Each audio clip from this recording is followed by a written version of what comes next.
about today is this whole concept of how it's harder to be on a spiritual path than it is to not be on a spiritual path. And the reason I'm thinking about this is because we had a question in our Kundalini Yoga teacher training final exam where Yogi Bhajan actually didn't agree with that statement at all. We were asked to think about it.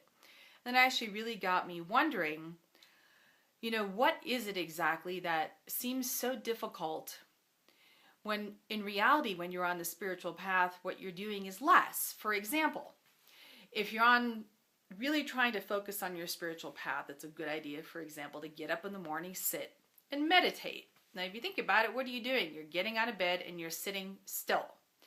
But it's a lot easier, for example, for me to get up, go to the bathroom, eat breakfast, have my coffee, and do all that stuff than to get up and sit still. And another thing is, for example, why is it hard to make myself do yoga? Why is it hard to sit and actually focus when I'm actually having a hard time emotionally and go, okay, I'm going to sit still and be still? It would make more sense to actually do something that takes less effort and sit still than it does to just do all the things that require a whole bunch of motion, emotion, or a commotion. So it really got me thinking. It has a lot to do with the nature of the mind and why this is difficult. You see, the mind actually it's like a sponge. It's a pre-programmed tool that we have in order to allow us to survive in the world. And there's a whole lot of information around us. And of course, the mind has to make sense out of these things. So we have language, we have concepts, and we have these things called schemas, which are like little puzzle pieces of how we believe the world is structured. So in our minds, the world looks a particular way. And the other thing is our minds, it's been with us since the beginning of evolution, and its job is to keep us safe, and its job is to keep our body safe from the cold, the climate, to make sure we have a roof over our head, to make sure that we are eating enough food. I mean, these are all the things the mind has been programmed to do, to keep us especially physically and emotionally safe from harm. So, especially in our society, in our Western society, we're really taught to focus on the outside in order to fulfill us. We're looking at television all the time. Actually, that's, what happened in my world. You focus on the television, you focus on the media. It's, and you focus on external things to make you happy, because that's pretty much what we're taught how to do. It's just a very different perspective. And then, as life goes on, you find out, well, geez, maybe it's what's inside that I should really be looking at, not what's outside.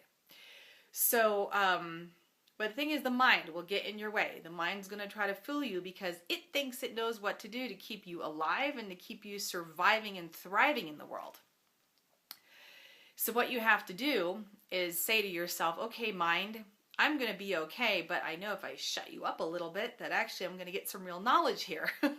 Actually, there's a coach I used to study with who's wonderful. It talks about the monkey mind. Now, the mind is not your friend. And the monkey mind's going to mess with you any chance it gets because it thinks it's in charge. So actually what meditation does, for example, for me, which I love meditating, it stills the mind.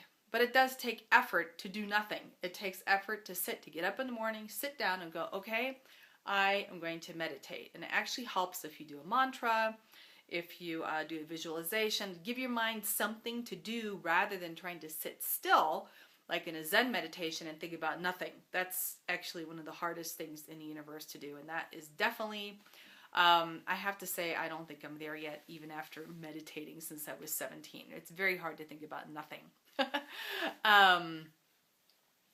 So if you have a tool for your mind, you learn how to sit still, you learn how to focus, and you're retraining the mind that in order to gain safety in the world, you're in touch with yourself rather than being in touch with what's outside.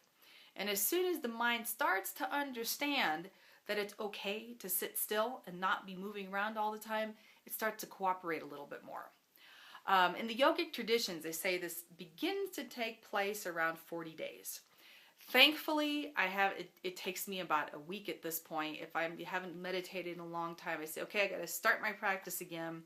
I can sit down. After a week, it gets a little addictive.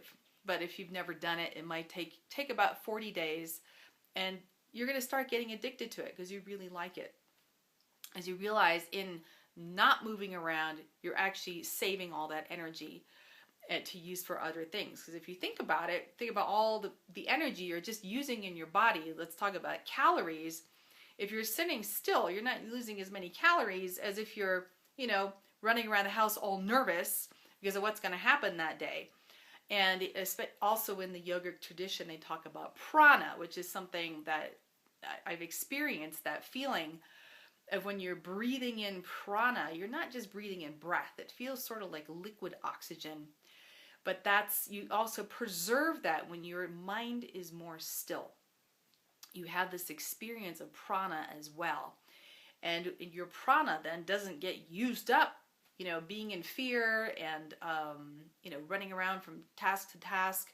Instead, your prana, you learn how to sit still, and the prana actually helps enhance your spiritual path. And that's why people who start to meditate and do yoga and focus on training your mind in whatever tradition it is, all of a sudden you'll find you'll take leaps and bounds in your spiritual path and your intuition, your feeling of your connection to your own soul. And that happens because all the energy that you're used to using in the external world is now still and has a place to go. So anyway, those are the things that I've been thinking about for the past couple days. And blessed be until the next time. Sat Nam.